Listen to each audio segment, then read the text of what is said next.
हमारे साथ हितेशा चंद्रानी, जिन्होंने हाल ही में इंस्टाग्राम पर 2 वीडियो डाला था, जिसमें से एक वीडियो में उनके नाक से खून बहता हुआ दिखता है और दूसरे में बैंडेज है। उन्होंने कहा अपने इस वीडियो मैसेज में कि ज़ोमैटो के डिलीवरी बॉय ने उन पर हमला किया। ये हितेशा हमारे साथ हैं। तो आखिर ऐसे क्या सिचुएशन बनी कि उसने आप पे हमला कर दिया? सर, मैं आपको शुरू से कहानी बताती हूँ। मैंने 3:32 को अपना ऑर्डर प्लेस किया था और जब मैंने अपना टाइम चेक किया, हम ऐप में चेक कर सकते हैं कि कितना मिनट्स में डिलीवर होगा, तो वो 59 मिनट्स दिखाया। लेकिन मैंने 3:47 के अराउंड फिर से चैट इनिशिएट किया कस्टमर सपोर्ट से और मैंने उनको कहा कि आपने 59 मिनट्स बोला है और अभी ऐप में इट शो 61 मिनट्स, और अगर आप देखेंगे तो 3:32 को ऑर्डर प्लेस हुआ था, ऑलरेडी वो टाइम गया एंड उसके बावजूद इट इज शोइंग 61 मिनट्स। तो आप यहाँ समझ सकते हैं कि ऑलरेडी डिले है। तो मैं यही बात कर रही थी और मैं कंटिन्यूस ज़ोमैटो वाली टीम से बात कर रही थी कि सर देखिए, आप हमें प्लीज़ ऐसे ब्लफ करना बंद कीजिए, क्योंकि हम भी हमारा हार्ड एंड मनी ही इसमें लगाते हैं, तो हमारे लिए भी डिफिकल्ट है। एंड जब मैं पे कर रही हूँ तो मेरे को कस्टमर सपोर्ट से फाइट करने का आई थिंक पूरा राइट है। तो वही चीज़ मैंने किया। मैं बार बार उनसे वही कह रही थी कि सर आप देखिए, या तो आप अपने एंड से इसको कैंसिल कीजिए या आप मेरे को फेवर कीजिए कि आप इसको फ्री कीजिए, क्योंकि आपके पास ये ऑप्शन है। इफ़ यू सिलेक्ट कि इतना टाइम में डिलीवर नहीं होता तो we will take a call from our end. तो वही मेरा उनसे रिक्वेस्ट था। फिर around 4:46 the delivery person came, but अगर हम 59 मिनट्स कैलकुलेट करें तो he should be there by 4:31, क्योंकि 3:32 को ऑर्डर प्लेस हुआ था। तो बंदा 4:46 पे आया। तो मैं उस बंदे से पूछा कि सर आपको ज़ोमैटो की टीम ने कुछ अपडेट दिया है कि इस ऑर्डर को फ्री करना है, या आपके पास कोई अपडेट है क्या?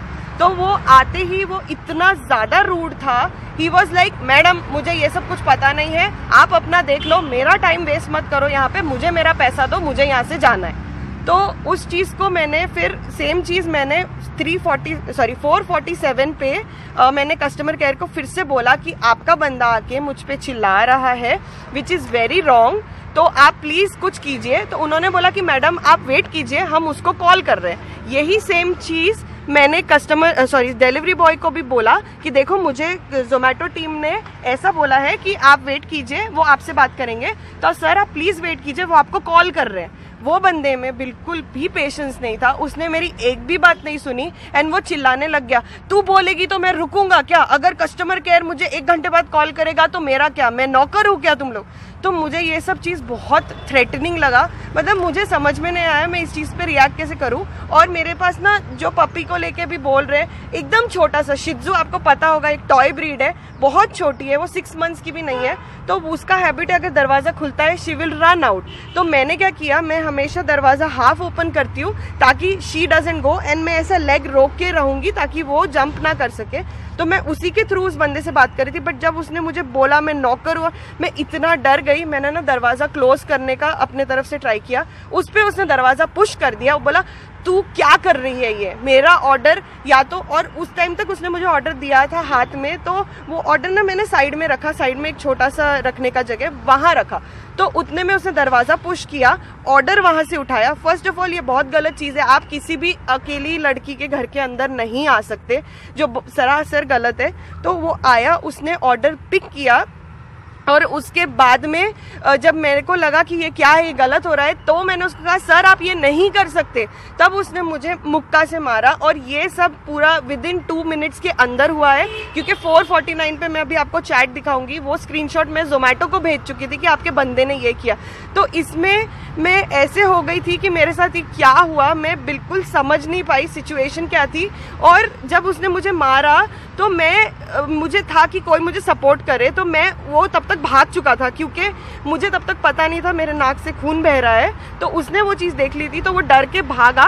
तो मैं लिफ्ट तक गई, वो लिफ्ट तक पहुंच चुका था, क्योंकि वो सदमे से मुझे थोड़ा रिकलेक्ट होने में टाइम लगा।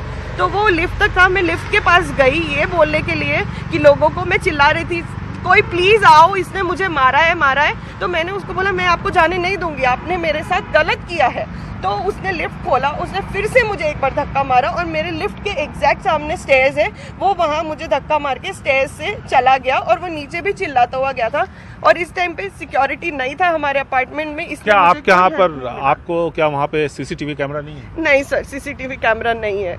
अच्छा, और दूसरी बात यह है कि उसने कुछ लोगों से बात की है और उसने ये एलिगेशन आप पे लगाया है कि पहले आपने उसको गालियां दी हिंदी में, गालियां देने के बाद जब वो लिफ्ट की तरफ भागा तब आपने उसको लिफ्ट में इस्तेमाल करने से रोका और फिर उसके बाद आपने चप्पल भी मारी उसको। सर पहली बात, गाली मेरी तरफ से नहीं आई है, पहले उसने रूड बिहेवियर शुरू किया जिसके डर में वो मेरा रिएक्शन था। मेरा ये एक्शन कभी भी नहीं था, it was a reaction from. क्या रिएक्शन था आपका? यही कि मतलब मुझे समझ में नहीं आया, मैं पैनिक करने लग गई और जब वो मुझे बोलता है मैं तेरा स्लेव हूँ तो मेरे मुंह से निकलेगा अरे तुम क्या, मतलब वो हीट ऑफ द मोमेंट में था। मैंने उसको इंटेंशनली बिल्कुल भी कुछ नहीं बोला। लिफ्ट इस्तेमाल करने की जो बात, लिफ्ट सर वो ऑलरेडी लिफ्ट में मुझे मार के जा चुका था, लिफ्ट बंद हो चुका था।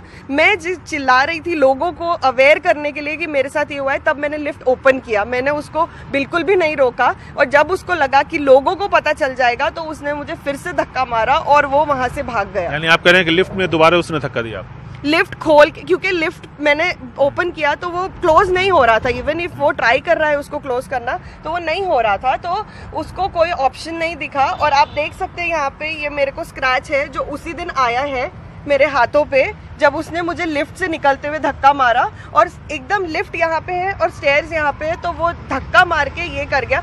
एंड आप मुझे बताइए सर, अगर उसका गलती नहीं था तो मेरे जगह वो चिल्ला सकता था ना, वो लोगों को बोल सकता था कि मैडम मुझे गाली दे रही है, मैडम मुझे चप्पलों से मार रही है। अगर ये हरकत मैंने की है तो वो पहले पुलिस स्टेशन पे क्यों नहीं गया? और दूसरी बात यह है कि चप्पल फेंकने की जो बात हो रही है कि आपने उसको चप्पल मारा। सर मैंने उसको चप्पल बिल्कुल भी नहीं मारा है। वो लिफ्ट में जब मुझे ये किया और भागने लगा तब मैं वहां पे, क्योंकि मेरा शू स्टैंड था, मैं अपने डिफेंस के लिए, क्योंकि एक बंदा जब मुझ पे बार बार हमला कर सकता है, मेरी सेफ्टी का क्या सर? तो आपने क्या किया फिर सेफ्टी के लिए? मैंने कुछ भी नहीं किया। मैं जब तक पहुंच पाती है चप्पल से रिएक्ट या व्हाटएवर वो बोल रहा है उसका मुझे टाइम ही नहीं मिला, क्योंकि ये वाकया सिर्फ 2 मिनट में हुआ है। आप 2 मिनट में मुझे बताइए कि मैं सेल्फ डिफेंस में कर भी लेती तो मैं क्या करती? और ये तो बहुत ही छोटा हादसा था जिसमें मेरे नाक को चोट लगी। आप बताइए अगर इसकी जगह पे वो मेरा गला दबाता, मेरी मौत हो जाती, तो लोग मुझे तब तो सिंपैथी देते ना, तब मेरा साइड का स्टोरी सुनने के लिए तो कोई भी नहीं होता कि मेरे साथ एक्चुअली हुआ क्या। या वो अगर मेरा रेप करता, अब उसको कौन जस्टिफाई करता? अब ये बताइए कि पुलिस ने किस तरह का, जब आप उससे मिल रही हैं पुलिस टीम से और इंस्पेक्टर से, तो पुलिस किस तरह से कोऑपरेट कर? पहली बात तो मैं बहुत बड़ा थैंक यू बोलती हूँ इलेक्ट्रॉनिक सिटी पुलिस का, बिकॉज उन्होंने जैसे ही मुझे देखा वो लोग भी काफ़ी डर गए थे कि ये वाकया हो कैसे सकता है। उन्होंने मेरा पहले मिनट से जैसे मैं वहाँ पे बैठी पूरा साथ दिया।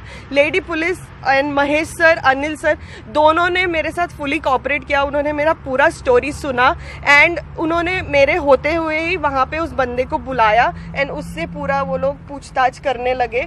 एंड वो भी हुआ था कि उस बंदे को लगा कि वो मुझसे माफ़ी मांग लेगा तो शायद किस्सा वो हो सकता है, तो वो पुलिस स्टेशन में भी मेरे इतने पास आया कि मैडम मुझे माफ़ कर दो। तो मेरे को उस टाइम पे भी बहुत डर लगा, तो पुलिस ने कंट्रोल किया। उन्होंने मुझे बोला कि मैडम आप बिल्कुल भी डरिए मत, हम आपके साथ हैं, हम जब तक यहाँ पे खड़े हैं हम आपको कुछ नहीं होने देंगे। तो ये हितेशा हैं और इनकी बात आपने सुनी। इनका यह कहना है कि पुलिस ने पूरी तरह से मदद की और जो आरोप डिलीवरी बॉय ने लगाए हैं वो बिल्कुल बेबुनियाद है। उन्होंने हर स्टेज के बारे में आपको खुल करके बताया। अब ये मामला अदालत में जाएगा और तभी ये तय हो पाएगा कि कौन सच कह रहा है और कौन झूठ, क्योंकि वहाँ पर सीसीटीवी कैमरा नहीं था। लेकिन इतना तय है कि इनके नाक पे चोट लगी है, हाथ में चोट लगी है और इन्होंने आप अंगूठी भी देख सकते हैं। इस अंगूठी से चोट लगने का मुझे कहीं से भी कोई ताल्लुकात नहीं लगता है।